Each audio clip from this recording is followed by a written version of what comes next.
Hello everyone, this is Geeta and you are watching VNT classes. This classes is for the computer memory hierarchy. अगर आपका computer के अंदर central processing unit के बाद जो important part होता है वो आपका होता है मेमोरी।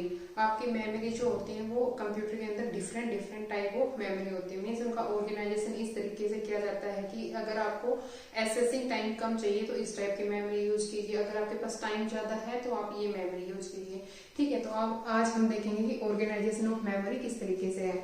ये आपका एक ट्रायंगुलर स्ट्रक्चर है कंप्यूटर मेमोरी हायरार्की का। इसके अंदर क्या होता है कि आपका जो पीक के ऊपर सबसे ऊपर क्या है, आपका रजिस्टर है ना। उसके बाद है कैसे, फिर प्राइमरी, फिर सेकेंडरी और फिर टर्सरी मेमोरी।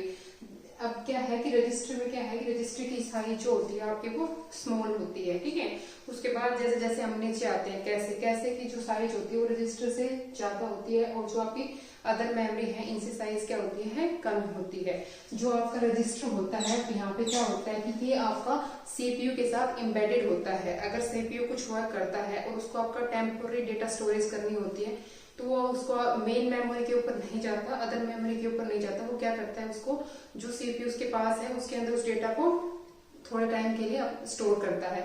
जैसे उसकी कंप्यूटेशन कंप्लीट होती है तो वो वापस उसको अदर मेमोरी के ऊपर भेज देता है। ठीक है, उसके बाद क्या है, उसके बाद आपका कैसे आती है। कैसे क्या है, रजिस्टर और मेन मेमोरी के बीच के अंदर होती है। ठीक है, ये क्या होती है कि आपकी जो रजिस्टर की स्पीड जो होती है वो फास्ट होती है और आपकी मेमोरी की स्पीड क्या होती है, स्लो होती है। तो उसका जो एसेसिंग टाइम है सीपीयू का वो मेमोरी से और रजिस्टर के अंदर डेटा लाने के लिए जो टाइम होता है उसको कम करने के लिए ये बीच में कंपनसेट करने के लिए कौन सी मेमोरी यूज होती है, कैसे यूज होती है।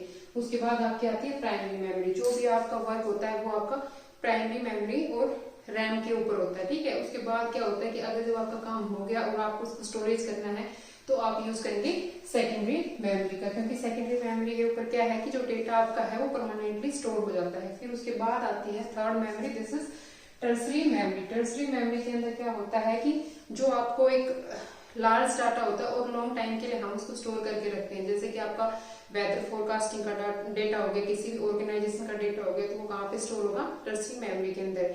ठीक है, उसके बाद बात करते हैं हम यहाँ पर रजिस्टर, कैसे और प्राइमरी मेमोरी। ये तीनों मेमोरी क्या होती हैं, ये वोलेटाइल इन नेचर होती है। मीन्स जैसे ही आपने पावर ऑफ की तो इनका डेटा जो है वो तुरंत इरेज हो जाता है, कहीं पे सेव नहीं होता। उसके बाद आपकी आती है सेकेंडरी और टर्सरी मेमोरी। सेकेंडरी और टर्सरी मेमोरी जो होती है वो क्या होती है, नॉन वोलेटाइल इन नेचर होती है। आपने एक बार डेटा स्टोर कर दिया, आप सालों साल उस डेटा को एक्सेस कर सकते हैं। ठीक है, और जैसे जैसे हम ये जो ट्रायंगल है आपको ये दिखा रही है कि आप जैसे पीक पे हो, आपका स्पेस कम है, आपकी साइज छोटी है, लेकिन आपका जो एसेसिंग टाइम है वो फास्ट है। मींस अगर जो सीपीयू को सबसे ज्यादा जो मेमोरी पसंद आने वाली है वो आपकी होगी रजिस्टर, क्योंकि सीपीयू जो है वो नैनो सेकंड में काम करता है। ठीक है, उसके बाद आपकी आती है कैसे और फिर प्राइमरी, फिर सेकेंडरी और फिर टर्सरी। टर्सरी जो होती है उसका साइज सबसे ज्यादा होता है, रजिस्टर का साइज सबसे कम होता है। एसेसिंग टाइम रजिस्टर का सबसे ज्यादा होता है और टर्सरी मेमोरी जो है उसका सबसे कम होता है। ठीक है, थैंक यू।